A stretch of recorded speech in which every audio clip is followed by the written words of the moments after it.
So I told you we're going to talk about attachments a little bit. Before following any links and opening attachments, even if it's from people you know, you want to check the source, check what it actually is. These spammers have gotten pretty clever nowadays, and they can actually make links to a website look like they're real, but the coding in the background can make it look like it goes somewhere else.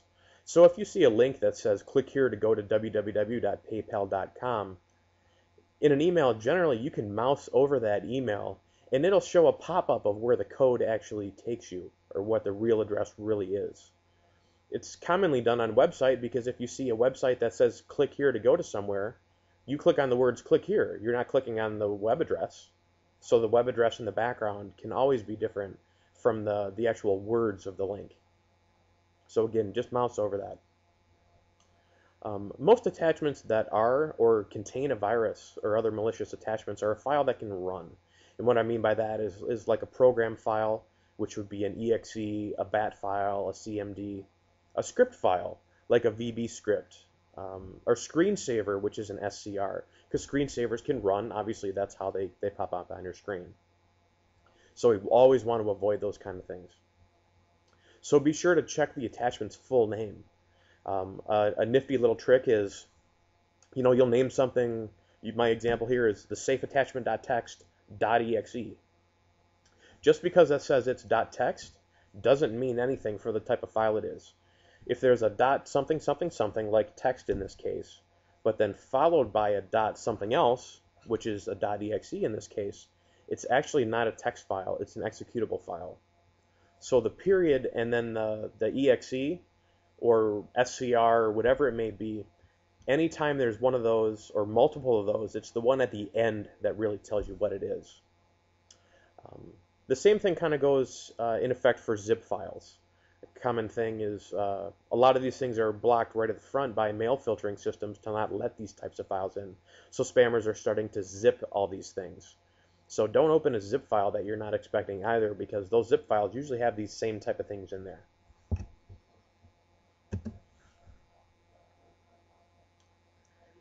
As far as web browsing goes, a couple simple rules of thumb.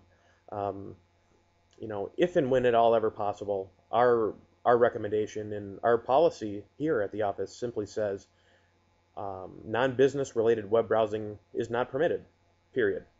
Now, you might have some rules saying that it's okay for people to do it during lunch hours. Well, then that's making it so 1/8 of their time at the office can cause problems to your computers and to your network.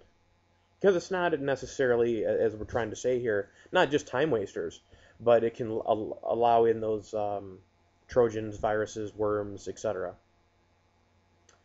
You always want to try to install a properly configured web filtering appliance for reasons that are very, very straightforward, because it can block a lot of those things that are trying to come in. The catcher here, though, is what gets a lot of people caught up, is do not click on anything that's claiming to alert you or wanting to fix a virus or spyware problem. Any kind of pop-up you ever see that says your computer may be infected, we'd be happy to clean it for you, and even for free, just click OK.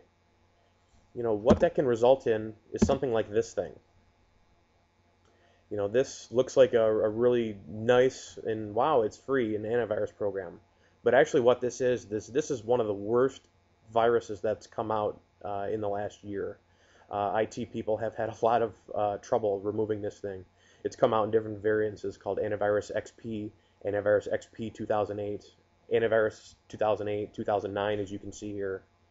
So the programs in your computer will never just pop up saying, click here to run a scan, click here to clean. There's usually not going to be an OK and a cancel. It's usually going to be a pop-up from Kaspersky or from Symantec or from McAfee. It'll say it right on the top, not warning or anything like that. It'll actually say the program that you're dealing with. And your options are usually a file was detected, you wish to delete it or quarantine it, what do you want to do? They don't offer to do a scan, they don't offer to do cleans and things like that. If you're not quite sure, always hit the X to close the program on the top right of the window. Don't say even cancel, because the cancel buttons can be configured to trigger those off also. They're pretty tricky nowadays, so we want to educate our users as best as we can. those threat reports and forecasts are going to give you ideas on what the trends are, but your users still have to know what to look out for too.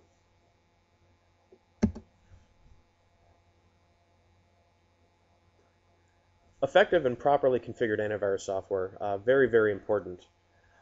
Most antivirus programs nowadays have software components that aren't needed or that'll conflict with other things. And what I mean by that is if you go out and you buy, especially for home products, if you're not buying the enterprise product, most of these programs are going to, have their antivirus, but they're also going to come with the anti-hacker protection and the firewall and anti-spam protection and proactive defense and the firewall program and the internet security program and a pop-up blocker. It's nice that they're trying to throw these in and they're trying to add value, but usually your work network has a firewall in place. Usually it's a pretty good one. Windows Firewall is actually a pretty good tool as well, and that's on quite often. So by having your antivirus firewall program enabled, you're more often than not actually going to conflict with one that's already running. Same thing goes with an anti-spam program. An anti-spam program you install on your computer lets spam in. Because what it does is once the spam hits your computer, it just sorts it out for you. Pop-up blockers, they're going to try to kind of weed themselves into your internet browser, and that's could potentially cause problems with a lot of websites, especially since most carriers' websites nowadays, when viewing policy information or doing inquiries or whatnot, pop up things in a new window. It's harder to train those things what's legitimate than it is just your internet browser. So the point we're getting at here is let the antivirus programs do what they can for antivirus. They're good to use at times for the anti-spyware protection, but other things like the firewalls, the hacker protection, the pop-up blockers, spam filters, a recommendation is to turn those off just to save problems. Most software vendors have recommended exclusions for antivirus programs to program in as well.